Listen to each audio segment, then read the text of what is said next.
السلام علیکم، آپ دیکھ رہے ہیں ریڈی ناؤ، میں ہوں علی سرور۔ سب سے پہلے لاکھوں کروڑوں اور درود و سلام حضور اکرم صلی اللہ علیہ وآلہ وسلم کی ذات اقدس پر۔ اچھا، یہ دو تین بڑی اہم خبریں ہیں، میں چاہتا ہوں اس پر ایک ولاگ کیا جائے۔ اور یہ آپ جانتے ہیں کراچی میں بحریہ ٹاؤن ہے، اسلام آباد میں ہے، لاہور میں ہے، اور پشاور والا بھی رکا ہوا ہے لیکن وہ بھی ہے۔ اور یہ سب کچھ بنانے والا کون ہے جی؟ 71 سالہ ملک ریاض، سیالکوٹی ملک ریاض۔ تعلیم کہا جاتا ہے میٹرک صرف کیا انہوں نے، لیکن پراپرٹی کے کام میں آئے، اور جس طرح وہ کہتے ہیں کہ جی میری فائلیں اس لیے نہیں رکتی تھیں کہ میں پہیے لگا دیتا ہوں۔ سیاستدان ان کے بہت قریبی دوست، میڈیا والے بہت زیادہ قریبی دوست ان کے، بیوروکریسی ان کے دوست، ریٹائرڈ بہت سارے سرکاری بڑے بڑے عہدوں پہ فائز لوگ ان کے دوست۔ تو انہوں نے دن دگنی رات چگنی ترقی کی، چھوٹے سے کلرک، اور اس کے بعد پھر ٹھیکیدار کہہ لیجیے، اور پھر وہاں سے امپائر کھڑی کر لی انہوں نے ریل اسٹیٹ کی۔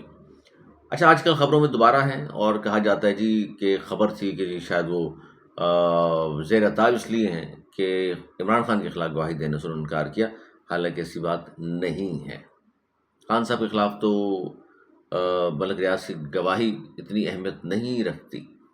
اور اچھا، چونکہ ملک ریاض کے سب سے زیادہ اگر کسی سے قریبی دوستی ہے وہ ہے آصف علی زرداری صاحب، ان کی سفارش پہ بہت کچھ ہوتا رہا، کہا جاتا ہے ماضی میں بھی۔ خیر، آج کل وہ کہہ رہے ہیں جی مارے مارے پھر رہے ہیں دنیا بھر میں، کہیں کوئی نیشنلٹی دینے کو تیار نہیں۔ اب خبریں آئیں کہ جی مالٹا چلے گئے، یورپی ایک ملک ہے چھوٹا سا، انہوں نے بھی انکار کر دیا، یا بہرحال۔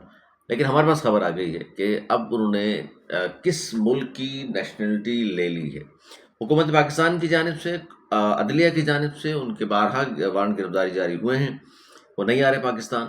اور میں تھوڑا سا اس کے حوالے سے بتانا چاہ رہا ہوں کہ ہوا پھر کیا ہے، اور اب کیا صورتحال ہے، کیونکہ بہت زیادہ بحث ہو رہی ہے اس بات پر، خاص طور پر جن لوگوں کی بحریہ ٹاؤن میں پلاٹس ہیں، مکانات ہیں، وہ پریشان ہو جاتے ہیں کہ جی ہو کیا رہا ہے۔ بہت سارے لوگ یہ مثال دیتے ہیں کہ جی چونکہ وہ ریل اسٹیٹ کا کام کرتے ہیں، اور کام رکا ہوا ہے آج کل ریل اسٹیٹ کا، معیشت بڑی متاثر ہو رہی ہے، تو ان کو آنے دیا جائے، کام کرنے دیا جائے۔ جبکہ دوسری طرف وہ لوگ ہیں جو بات کرتے ہیں کہ جناب کچھ بھی ہو جائے، جنہوں نے کرپشن کی ہے، اور جنہوں نے اس طرح کے کام کیے ہیں، تو غیر قانونی زمینوں کا حصول رہا، جن کا منی لانڈرنگ میں جو ملوث رہے ہیں، ان کو سزا ملنی چاہیے۔ تھوڑا سا میں بتاتا ہوں آپ کو ہوا کیا ہے۔ اب یہ پہلی خبر تو یہ میں دوں، اب مالٹا نہیں بلکہ یو اے ای کی شہریت انہوں نے لے لی ہے۔ پہلی بات، مالٹا گئے تھے وہاں، اور بہت سارے کام سوسائٹی بنا رہے تھے وہاں، وہ کام الگ ہے۔ بہرحال پھر ملک ریاض خود کیا کہہ رہے ہیں، ان کے پیسے آج کل کہاں ہیں، کیا کچھ کر رہے ہیں، پاکستان میں کام کیوں بند ہو گیا، اس طرف بھی جاتا ہوں۔ اور کورٹ نے جو کہا ہے نیلامی کرنے کا، وہ عمل شروع ہو چکا ہے، ایک جائیداد تو چلی بھی گئی ان کے ہاتھ سے۔ ان کے ہاتھ سے کیا چلی گئی، ظاہر ہے کورٹ کے ذریعے ہی، وہ کس نے خریدی ہے وہ بھی میں بتاتا ہوں۔ وہ بھی ایک آزاد ڈیجیٹل میڈیا والے ہیں، ایڈوکیٹ مصور عباسی صاحب، انہوں نے وہ خرید لی ہے۔ اچھا، میں بتاؤں آپ کو کہ جی مالٹا کے بجائے یو اے ای کے شہری ہو گئے ہیں وہ، اور یو اے ای میں موجود ہیں، ایکٹیویٹی ہو رہی ہے وہاں ان کے بھائی ہیں یہاں پر زرق حسین، خبر کے مطابق، بڑے صحافی خبر کے مطابق ان کو گرفتار کر لیا گیا۔ ان پہ بہت سارے الزامات ہیں۔ اچھا، یہ صحافیوں کے حوالے سے میں بتاؤں آپ کو کہ 2012 کے بعد سے بحریہ کے لیٹر ہیڈ پر بہت سارے صحافیوں کا آپ نے دیکھا ہوگا نام آتا ہے، انہوں نے اتنے پلاٹ لے لیے ملک ریاض سے، فلاں کو 1000 گز کا دے دیا، فلاں کو 500 گز کا دے دیا، 4 کنال کا 2 کنال کا دے دیا، 1 کنال کا دے دیا، یہ ساری باتیں آپ اور ہم سنتے آئے ہیں۔ اس پر ایک پٹیشن داخل کی تھی صحافیوں نے، حامد بیور وغیرہ نے 2012 میں، اور وہ پھر چلتی رہی، پھر فیصلہ بھی اس کا آ گیا، ملک ریاض نے بھی تسلیم کیا کہ فیک اس طرح کی چیزیں صحافیوں کے نام سے چل رہی ہیں۔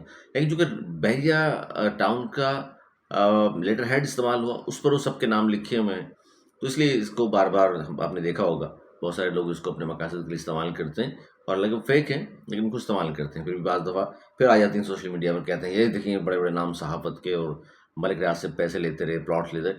بات ٹھیک ہے، وہ فیک ہے، لیکن یہ بات درست ہے کہ بہت سارے لوگ ہیں جو اس سے مستفیض ہوئے ہیں۔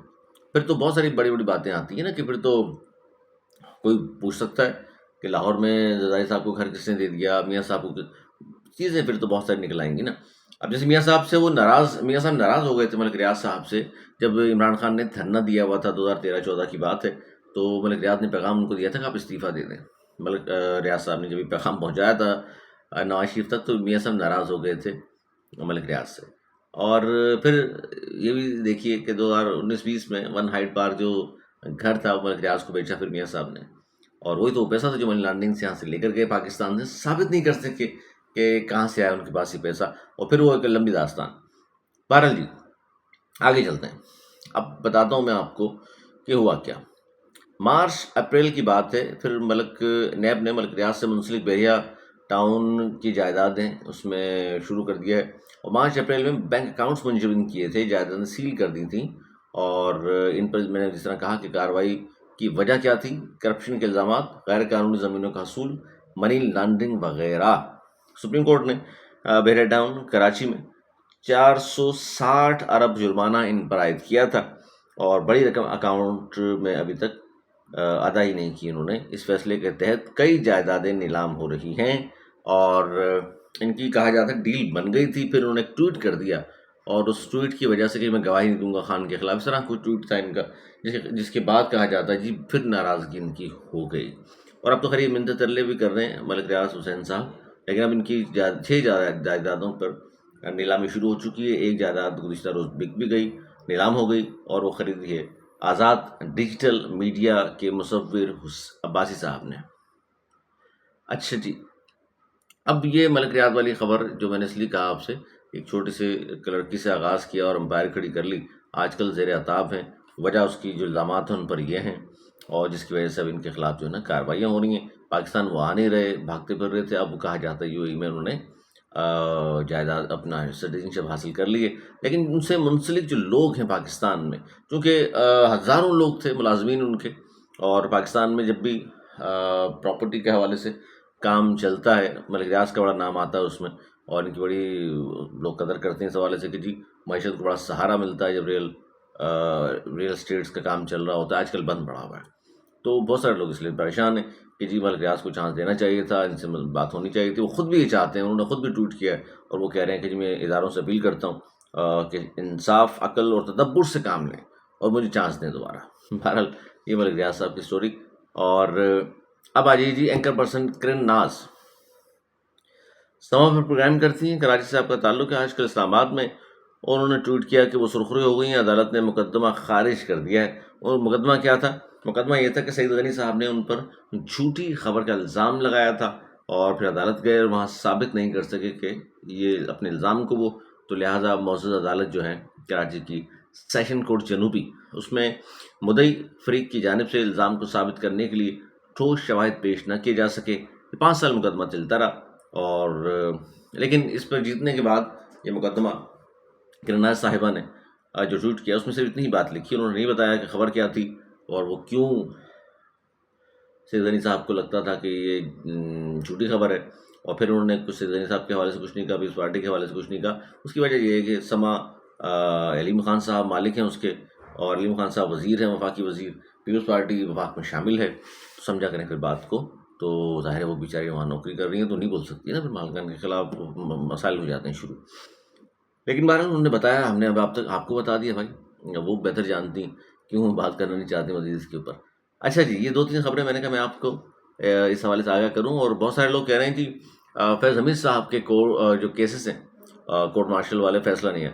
فیض صاحب کے فیصلہ بھی آنے والا ہے اگلے 2-4 ماہ میں، اور لیکن ان کے خلاف یہ چھوٹی سی خبر دوں جو آپ کو، ان کے خلاف 200 کے لگ بھگ لوگ ہیں جنہوں نے گواہیاں دی ہیں. ان کا بچ نکلنا بہت مشکل ہے، کیونکہ اداروں میں جو خود احتسابی کا عمل ہے اس سے بچ نکلنا آسان نہیں ہوتا. اور جو کچھ انہوں نے کیا ہے وہ تمام شواہد کے ساتھ ان کے پاس موجود ہے. 200 سے زیادہ گواہیاں موجود ہیں ان کے خلاف. وہ کیا کچھ کرتے رہے، ادارے کی بدنامی کے باعث بھی وہ بنے. تو بہرحال ان کے خلاف کارروائیاں ہو رہی ہیں، اور اگلے 2-3 مہینے میں لگتا ہے یہ کہ فیصلہ سامنے آ جائے گا. آج تک کے لیے اتنا ہی. باقی کراچی کی خبریں یہاں کے لوگوں کے حوالے سے، یہاں کی سیاست کے حوالے سے اگلے ولاگ انتظار کیجیے گا. بہت جلد اگلا ولاگ بھی آئے گا. اب تک کے لیے اتنا ہی. اگلے ولاگ تک کے لیے دیجیے اجازت. بہت خیال رکھیے گا.